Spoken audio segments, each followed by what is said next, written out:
வணக்கம் நண்பர்களே! அழகே அழகு சீரியல்ல நம்ம மலர் வந்து பாக்கியராஜா சந்திக்க போறாங்க. எங்க? அதாவது ஐஸ்கிரீம் பார்ல.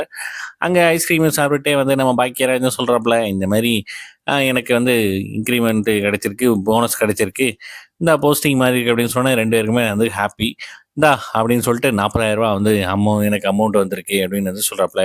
அதில எனக்கு கொஞ்சம் கடன் இருக்கு. அதெல்லாம் நான் இந்த 20,000 எடுத்து அடைச்சுருவேன். இந்தா 20,000 நீயே வச்சுக்கோ அப்படின்னு வந்து சொல்றாப்புல. அது பயங்கர சந்தோஷமா இருக்கு. இது ஃபுல்லா எனக்கா? உனக்கே தான் அப்படின்னு வந்து சொல்றாப்புல. மறக்காம இந்த விஷயத்த வந்து வீட்ல மட்டும் சொல்லிறாத. 2 பேருமே சொல்ல வேண்டாம் அப்படிங்கிறாப்புல.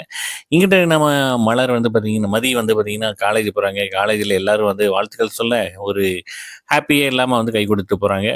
அவங்க ஸ்டூடண்ட்டுக்காக தான் நான் வந்தேன் அப்படின்னு வந்து சொல்றாங்க. இங்கிட்டு வீட்ட காட்டுறாங்க. வீட்ல காட்டுனா நம்ம தங்கராஜும், ரேவதியும் வர்றாங்க. அவங்க மாமனார், மாமியார் வந்து வீட்ல நடந்த எல்லாத்தையும் வந்து புட்டு புட்டுன்னு வைக்கிறாங்க. இது எல்லாத்தையும் வந்து கேட்டுக்கிட்டு இருக்காங்க. என் பொண்ண வந்து குறை சொல்ல, அப்ப நான் தான் காரணமா? இல்ல, இல்ல அதெல்லாம் இல்ல அப்படிங்கிறாப்புல. கடைசி தங்கராஜ் நான் சமாளிக்கிறேன் அப்படிங்கிறாப்புல. நம்ம மலர் வந்து வீட்டுக்கு வர மறைச்சிட்டே வராங்க கையில அத. அத ரேவதி பாத்துறா, "என்னாண்ண ஆச்சு? என்ன நீ?" அப்படின்னு வந்து கேட்க, "இந்த மாரி உங்க அண்ணனுக்கு இது கிடைச்சிருக்கு. அதனால" அப்படின்னு சொல்லி சொல்றாப்புல. வீட்ல சொல்லிறாய்ங்க அப்படிங்கிறாப்புல. இந்த பக்கம் சமையல் கட்டுல வந்து முட்டை குருமா வைக்கலாம்ன்னு பார்த்தா, முட்டை வந்து எல்லாத்துக்கும் சொல்லும்போது, நம்ம மலருக்கு வந்து அவளுக்கெல்லாம் தேவையில்ல. வீட்ல தானே இருக்கா அப்படிங்கிறாப்புல. இதோட முடியுதுங்க. பார்க்கலாம் அடுத்த வாரம் எப்படி